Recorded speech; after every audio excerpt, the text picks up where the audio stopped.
Hello friends, welcome back to my channel. எல்லாரும் எப்படி இருக்கீங்க? நாங்க ரொம்ப நல்லா இருக்கோம். நீங்க பார்த்துட்டு இருக்கிறது ராதிமா கிச்சன் குக்கிங் சேனல். இன்னும் சப்ஸ்கிரைப் பண்ணலைன்னா ராதிமா கிச்சனை சப்ஸ்கிரைப் பண்ணிருங்க. பக்கத்துல பெல் ஐகான் இருக்கும், அதை கிளிக் பண்ணிக்கோங்க.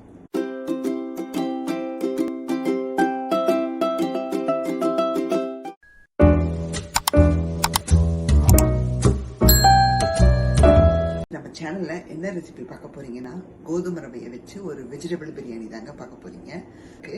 ஏன்னா என்னோட சேனல்ல பாத்தீங்கன்னா ஆல்ரெடி நான் வந்து ஒரு ப்ரான் உப்மா ஒன்று பண்ணி காமிச்சிருப்பேன். கோதுமை ரவையில ஒரு ப்ரான் உப்மா ஒன்று பண்ணி காமிச்சிருப்பேன். இது வந்து பாத்தீங்கன்னா நீங்க வெஜ்லயும் பண்ணலாம், நான்வெஜ்லயும் பண்ணலாம். நான் இன்னைக்கு காய்கறி வச்சு தாங்க பண்ண போறேன். வாங்க வீடியோவை ஸ்டார்ட் பண்ணிட்டு எப்படி பண்ணலான்னு பார்த்துடலாம். நம்ம பண்ணக்கூடிய ரெசிபிக்கு என்னெல்லாம் தேவையோ எல்லாம் எடுத்து வச்சாச்சுங்க. ஃபர்ஸ்ட் ரவை தான். ரவை வந்து பாத்தீங்கன்னா ரோஸ்டட் கோதுமை ரவை. நான் இதை வச்சு தான் பண்ண போறேன். நீங்க வந்து எந்த உடஞ்ச கோதுமை வச்சிருக்கீங்களோ அதை வச்சு பண்ணிக்கோங்க. ஸோ உங்ககிட்ட என்ன இருக்கோ அதை வச்சு பண்ணிக்கோங்க. மெத்தட் மட்டும் இந்த மாதிரி பார்த்துக்கோங்க. ஸோ நான் ரவை எடுத்து வச்சிருக்கேன், 3/4 கப் எடுத்து வச்சிருக்கேங்க. ஏன்னா இன்னைக்கு வந்து பாத்தீங்கன்னா நான் மட்டும்தான் சாப்பிட போறேன். என் ஹஸ்பண்டுக்கு வந்து உப்புமா அந்த வெரைட்டிஸ் எல்லாம் அந்த அளவுக்கு பிடிக்காது. ஸோ எனக்கு அளவாக பண்ணுறதுக்கு நான் எடுத்து வச்சுருக்கேன். அப்புறம் வேறு என்னெல்லாம் தேவைன்னு பார்த்தீங்கன்னா ஆஸ் யூஸ்வல் பிரியாணிக்கு என்ன தேவையோ அதுதாங்க. வெங்காயம், பச்சை மிளகா, தக்காளி, அப்புறம் கொத்தமல்லி, புதினா, அதுக்கப்புறம் காய்கறிகள் உங்கள் வெரைட்டி உங்களுக்கு என்ன பிடிக்குமோ நீங்கள் எடுத்துக்கலாம். நான் வந்து பார்த்தீங்கன்னா பட்டாணி, கேரட்டு, பீன்ஸு, கேரட்டு, அப்புறம் உருளைக்கிழங்கு இந்த வெரைட்டி எடுத்து வச்சுருக்கேன். நீங்கள் காலிஃப்ளவர் அப்புறம் வேற சில காய்கறி கூட நீங்க சேர்த்துக்கலாம். ஃபர்ஸ்ட் ஸ்டெப்பு, ரவையை வந்து நல்லா வாஷ் பண்ணிட்டு நம்ம ஊற வைக்கணுங்க. இப்ப கழுவி நான் ஊற வச்சிடறேன். பாத்தீங்கன்னா ரவையை நல்லா கழுவி இந்த மாதிரி நம்ம ஊற வச்சுக்கிறோம். நம்ம வந்து எல்லாம் வதக்கிற வரைக்கும் கொஞ்சம் ஊறிட்டு இருக்கட்டுங்க. ஒரு பேன் வச்சுக்கோங்க. நீங்க வந்து குக்கர்ல சமைக்கணும்னா தாராளமா குக்கர்ல கூட சமைச்சுக்கலாங்க. நான் வந்து இந்த மாதிரி ஒரு கேஸ்ட் அயர்ன் பேன்ல தான் சமைக்க போறேன். நல்லா வந்து இதுல சமைச்சாலே ரொம்ப சூப்பரா இருக்குங்க. ஸோ இதில் தான் சமைக்க போகிறேன். இதில் வந்து என்ன பண்ண போகிறோன்னா நெய்யும் எண்ணெயும் சேர்த்துக்க போகிறோம். ஃபஸ்ட்டு நெய் சேர்த்துக்கலாம்.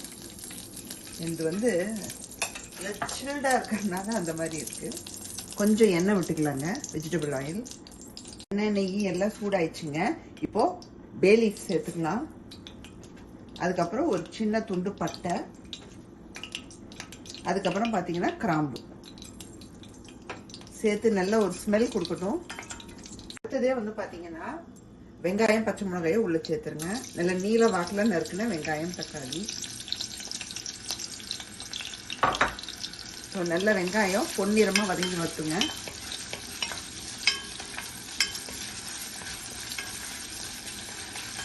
வந்து பாத்தீங்கன்னா வெங்காயம் வதங்கிட்டு இருக்கு, ஒரு பாதி வதங்கிடுச்சுங்க. இப்ப இந்த ஸ்டேஜ்ல இஞ்சி பூண்டு விழுது சேர்த்துக்கலாங்க. ரொம்ப தேவைப்படாது, இந்த அளவுக்கு போதுங்க. ஒரு 1/4 டீஸ்பூன் போதும். சேர்த்து நல்லா வதக்கி விட்டுடலாம்.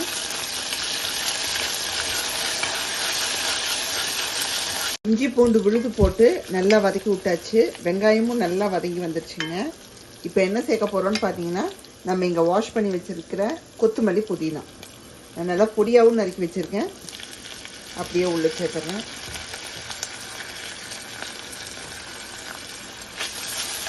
சேர்த்து நல்லா ஒரு வதக்கிட்டு தக்காளி சேர்த்துக்கலாங்க. அடுத்ததே வந்து பார்த்தீங்கன்னா தக்காளி சேர்த்துடலாம். நமக்கு கொத்தமல்லி, புதினாலாம் நல்லா வதங்கிடுச்சு. நல்லா தக்காளி ஸ்மாஷியாக வதங்கி வரணுங்க. அது வரைக்கும் நல்லா வதக்கி விட்டுக்கலாம். வந்து பார்த்துடலாங்க. நான் வந்து தக்காளி போட்டதும் மூடி வச்சிட்டேன். ஸோ தக்காளி பாருங்க நல்லா வதங்கி இருக்கு. இப்போ நம்ம அடுத்ததாக சேர்க்கக்கூடியது காய்கறிகள். நம்ம வாஷ் பண்ணி கட் பண்ணி வச்சிருக்கிறத உள்ள சேர்த்துடலாங்க.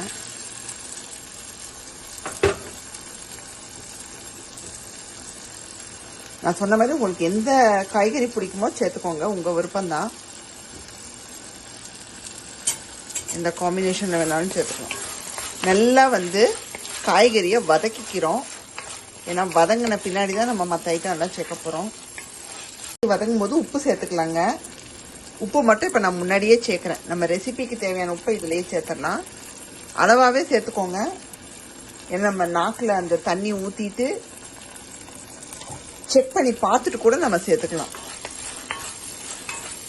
இப்போ காய்கறி வந்து நல்லா நமக்கு வதங்கி வரணும். பார்த்தீங்கன்னா நம்ம காய்கறி போட்டு மூடி வச்சு ஒரு 2 நிமிஷம் ஆச்சு. இன்பிட்வீன் நான் திறந்து கலந்தும் விட்டேன். ஸோ எப்போவுமே மூடி போட்டு வச்ச பிறகு அப்படியே விட்டுறாதீங்க, அப்பப்போ திறந்து பாருங்கள். ஸோ நமக்கு காய்கறி ஓரளவுக்கு பாதி வதங்கிடுச்சு. இப்போ இதில் மசாலா பொடியெல்லாம் சேர்த்துக்கலாங்க. மஞ்சத்தூள் சேர்க்க போகிறோம். அப்புறம் கரம் மசாலா தூள் நான் ஒரு 1/2 டீஸ்பூனுக்கு சேர்க்குறேன். அப்புறம் காரத்துக்கேற்ப தனி மிளகாத்தூள், என்னோட தனியாவும் கலந்துருக்கும். ஸோ ரெண்டும் சேர்த்து நான் ஒரு 1/2 டீஸ்பூனுக்கு சேர்க்குறேன். உங்களுக்கு காரம் எந்த அளவுக்கு வேணுமோ அப்படி பார்த்து சேர்த்துக்கோங்க. நல்லா கலந்து விட்டுட்டு எகெயின் ஒரு 1 மினிட்டுக்கு வதக்கிக்கலாங்க. நமக்கு அந்த மசாலா வாடையெல்லாம் போனதுக்கப்புறம் நம்ம தண்ணி ஊற்றிடலாம். ஆட் பண்ணி நல்லா வதக்கி விட்டாச்சுங்க. இப்போ நம்ம என்ன பண்ண போகிறோன்னா, அடுத்ததாக தண்ணி சேர்க்க போகிறோம். தண்ணி பார்த்தீங்கன்னா நீங்கள் எந்த கப்பில் அளந்தீங்களோ அதுலேயே டபுள் தி ரேஷியோவாக ஊற்றிக்கோங்க. நான் ஆல்ரெடி அளந்து வச்சுருக்கேன். ஸோ உள்ளே சேர்த்துடலாம். சேர்த்துட்டு நல்லா கலந்து விட்டுட்டு ஒரு வாட்டி டேஸ்ட் பார்த்துக்கலாங்க. உப்பு காரம் எல்லாம் கரெக்டாக இருக்கான்னு பார்த்துட்டு நம்ம அந்த ரவையை ஆட் பண்ணுறதுக்கு முன்னாடியே எல்லாம் செக் பண்ணிக்கோங்க. தரோவா செக் பண்ணிவிட்டு அதுக்கப்புறம் நம்ம கொதி வந்ததுக்கப்புறம் தான் ஆட் பண்ணணும். நான் மூடி போட்டு வச்சுருந்தேன் நல்லா கொதி வரட்டும்னு. ஸோ ஸ்லோ பண்ணிவிட்டு இப்போ ரவையை ஆட் பண்ணிடலாங்க. நான் டேஸ்ட் பார்த்தேன், எனக்கு உப்பு பத்தலை. ஸோ கொஞ்சமாக நான் ஆட் பண்ணிக்கிட்டேன். நீங்களும் செக் பண்ணிவிட்டு தேவைப்பட்டால் ஆட் பண்ணிக்கோங்க.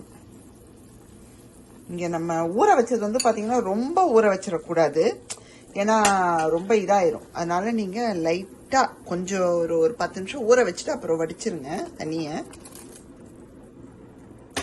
ரவையை உள்ளே சேர்த்திட்டு கட்டி சேர்ந்துடும். ஸோ நல்லா கலந்து விட்டுறணும். ரவையை சேர்த்தாச்சுங்க. ஸோ சேர்த்துட்டு உடனே கலந்து விட்டுருங்க, இல்லாட்டி உங்களுக்கு அடி பிடிச்சிரும், கட்டி ஆயிரும். ஆமாம், கட்டி ஆகி அடியில் உங்களுக்கு அப்படியே பிடிச்சிக்கும் எல்லாமே. நான் என்ன பண்ண போகிறேன்னா, ஸ்லோவில் ஒரு 10 நிமிஷம் வச்சிட போகிறேங்க. நீங்கள் குக்கரில் சமைக்கிறீங்கன்னா ஒரு 2 விசில் வச்சு எடுத்துக்கோங்க. ஸோ அப்பப்போ திறந்தும் நான் கலந்து விட போகிறேன். ஸோ ரெடி ஆனதும் நம்ம பார்ப்போம்.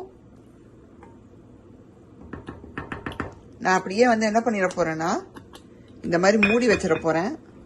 ஸ்லோ ஃப்ளேமில் ஒரு 10 நிமிஷம் வச்சு எடுத்துட போகிறேன். நம்மளுடைய கோதுமை ரவை பிரியாணி சூப்பராக ரெடி ஆயிடுச்சுங்க. ரொம்ப அருமையாக வந்திருக்கு. எனக்கு பார்த்தீங்கன்னா காய்கறியிலேருந்து எல்லாமே வெந்து அருமையாக வந்திருக்குங்க. அண்ட் ரவையும் சூப்பராக ரெடியாகி வந்திருக்கு. எனக்கு அப்படியே பதமாக நான் எடுத்திருக்கேன். ரொம்ப அந்த உதிராக எடுக்காமல் எனக்கு பிடிச்ச மாதிரி நான் எடுத்திருக்கேன். உங்களுக்கு எந்த கன்சிஸ்டன்சியில் பிடிக்குமோ அந்த மாதிரி நீங்கள் வேக வச்சு எடுத்துக்கோங்க. நான் இந்த டைப்பில் எடுத்திருக்கேங்க. ஆனால் சூப்பராக வந்திருக்குங்க. இப்போ சுட சுட சாப்பிட போகிறோம். இதுக்கு மேலே இன்னும் கொஞ்சம் நெய் விட்டுக்கலாம். நீங்கள் நெய்யை விட்டு நீங்கள் சர்வ் பண்ணிங்கன்னா அருமையாக இருக்குங்க. நம்மளுடைய கோதுமை ரவை வெஜிடபிள் பிரியாணி சூப்பராக ரெடி ஆயிடுச்சுங்க. ரொம்ப ரொம்ப அருமையாக வந்திருக்கு. சுட சுட இப்போ நான் சாப்பிட போகிறேன். நீங்களும் கண்டிப்பாக ட்ரை பண்ணி பாருங்கள். இது நான் காய்கறியை வச்சு பண்ணியிருக்கேன். நீங்கள் சிக்கன் மட்டனை வச்சு கூட நீங்கள் ட்ரை பண்ணலாம். ஆல்ரெடி நான் ப்ரான்ஸை வச்சு ஒரு உப்புமா ஒன்று பண்ணியிருப்பேன். அது ஐகார்டில் போடுறேன், போய் பாருங்கள். அது இன்னும் சூப்பராக இருக்கும். ஸோ கண்டிப்பாக நீங்களும் இதை வீட்டில் ட்ரை பண்ணி பார்த்து எப்படி வந்துச்சுன்னு கமெண்ட்ஸ் போடுங்க. அது மட்டும் இல்லாமல் என்னோட சேனலை பார்த்துட்டு இருக்கீங்க, இன்னும் சப்ஸ்கிரைப் பண்ணலைன்னா ப்ளீஸ் என்னோட சேனலுக்கு கொஞ்சம் சப்போர்ட் பண்ணுங்கள். ராதிமா கிச்சன் சேனலை சப்ஸ்கிரைப் பண்ணிவிட்டு பெல் ஐகானையும் கிளிக் பண்ணிக்கோங்க. ஃப்ரெண்ட்ஸுக்கெல்லாம் ஷேர் பண்ணி விடுங்க. கமெண்ட்ஸும் போடுங்க சமைச்சு பார்த்துட்டு. அது மட்டும் இல்லாமல் லைக்கையும் தட்டி விடுங்க. உங்களை வேறொரு வீடியோவில் சந்திக்கிறேன். பாய், see you in next recipe.